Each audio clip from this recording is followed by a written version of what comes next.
Hello everybody, my name is Sohn. For those of you who don't know, I'm the brother of the groom, and no, I don't know karate. Okay? My name is Sohn, like the karate kid. I had my notes paused for laughter, so you guys are not starting off well. Microphone. I always say that not everyone needs a microphone. I'm a communication and digital media major. We actually study microphones. We study other things too, don't worry. But genuinely, we do study microphones. I mean, there's shotgun microphones, there's lapel microphones, there's audio pickup patterns, hyperaudio pickup patterns. It really is a whole thing. But essentially what a microphone is it takes your speech and it amplifies it, right? The problem with that is not everyone has something good to say, right? It's like you don't need to make it louder. I mean, sometimes I feel like a microphone should be like Thor's hammer. You know what I'm saying? Why can't I hit it up? You're not worthy. But again, I'm thankful to be considered worthy to hold this microphone, but also to be the best man in this way. I mean, there's lots of good options you could have went with. We got, he's 6'5", 290, solid build, solid guy. He could have went Isaiah.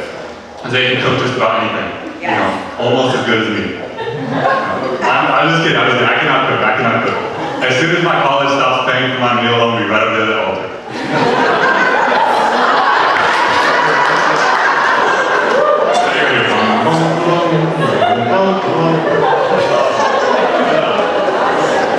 Everyone will be crying, the fries are so beautiful. I'm crying because I 3 meals a day while I'm alive.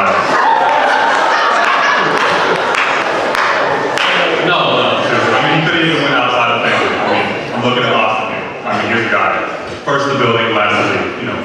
Sneaky athletic. Type of guy you want to take a guard. You should have seen him at the basketball player. The guy's relentless. Diving on the floor with loose balls. Just doing all the real stuff. No, I'm kidding. But genuinely, I'm thankful for being considered the best man at this wedding. It's been a true honor. I hope I'm doing a good job for the first time. And I'm really thankful for that. Well, what is a daughter, but the fruit of her parents? What is a son but the yield of his? And so to begin, I just want to honor the unions that made this one possible. So for Mr. and Mrs. Stanford, can you guys please stand for a moment? Just really briefly. Can we congratulate them on 25 years of marriage?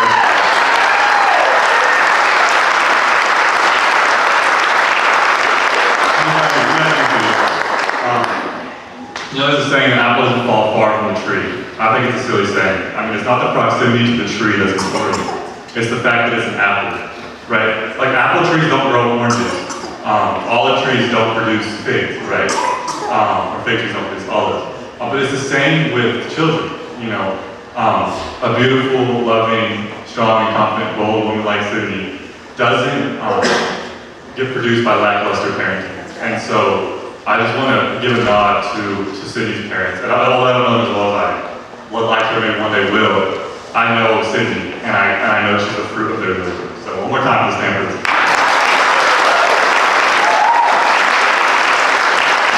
Mr. and Mrs. Sohn, can you please stand? Can we go congratulations for 24 years of marriage?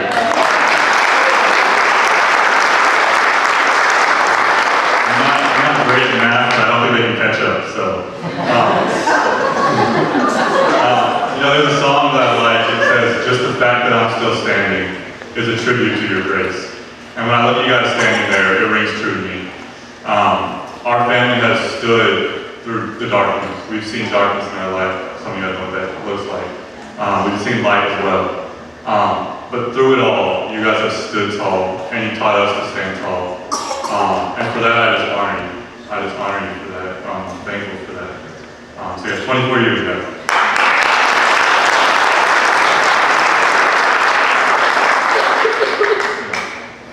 And Elijah, to you.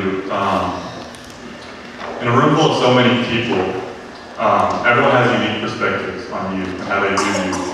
And I just want to share how I see you. A lot of people might see your stature, your physical abilities.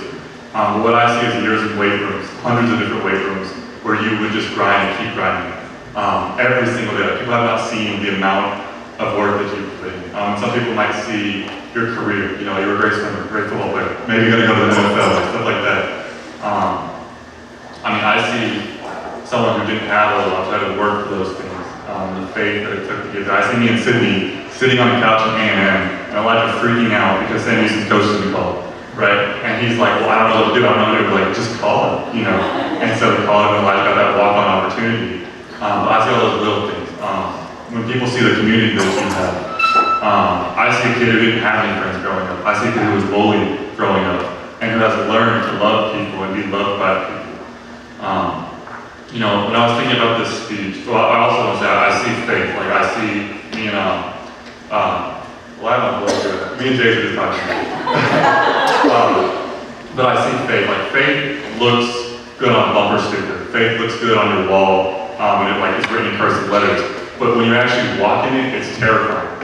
If any of you guys know what I'm saying. Elijah, have you guys ever seen like the movie Onward, where he's just walking on like nothing? You know, he's just walking on thin air. And like Elijah has taken those steps on thin air that are terrifying. Like from my perspective, they're terrifying. And he really does walk in faith. And when I was thinking of my speech, I wanted to say like all the perfect things. Like I wanted every word to be impactful. I wanted everyone to just be captivated by all the words I said. But I remember a phone call I had with you, Elijah, and you said, like, not everything you say has to be super impactful. Just live consistently, like show up consistently and live the same way every single day in your life. And so instead of just saying a bunch of things about you and to you, I just want to flip that on its head and just give it to you and just say, be consistent. Like show up consistently for Sydney every single day of your life. Because like anyone can get married on one day, but marriage is every other day after that. So show up consistently, be the man of God you want to be every single day. Serve the Lord how you want to serve him every day. And then honor Sydney every day consistently. And Sydney, I just want to say, like, I love you, we love you, and like we welcome you into our family. I mean, you guys have to understand, Sydney came from a family with one sister. She married into a family with 4 boys. Like there's times that I'm walking around the house with just my drawers on, and but Sydney, among other things, Sydney dealt with that and learned how to. And that's not a show where you don't have to do that. Like, and I clean that up. I clean that up.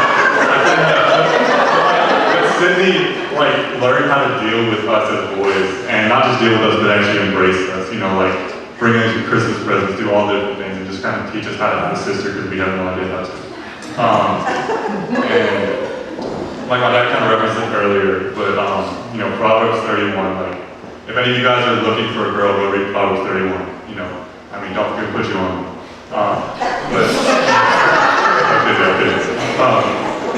But yeah, like you really are a Proverbs 31 woman through and through. And I mean, I remember a conversation with Elijah just saying like she's gonna be such a good wife. Like you guys are already engaged, but he's like, you know, she's just gonna be such a good wife. And I was like, yeah, she definitely has like the life attributes, and I can see. You are going to be a great wife. You're going to be a great mom if God so allows it. And I'm just so blessed, like beyond words, just that you're in our life and your family is in our life as well. And if you guys don't mind, I'd like to close everything up. I'd like to share a poem that I wrote. I'm kidding, a poem. If you guys say poem, like my teachers just say poem, you guys must be extended family. I don't know. We're not saying poem, a poem, alright? You got a poem. Okay, I know I almost did the whole speech off the dome. I'm gonna read the poem, okay? Is that okay? Yeah. I have it memorized too, but I'm just gonna read it, okay? Here we go. What started as 2 swimmers chasing their dreams turned into love even as he switched teams. Even as he chose to switch sport, it was still Miss Stanford whom he would court. This, of course, led to a ring, and here we are at the wedding. The 2 will be one, no more nights all alone. So from now on, they will be Elijah and Sydney's son.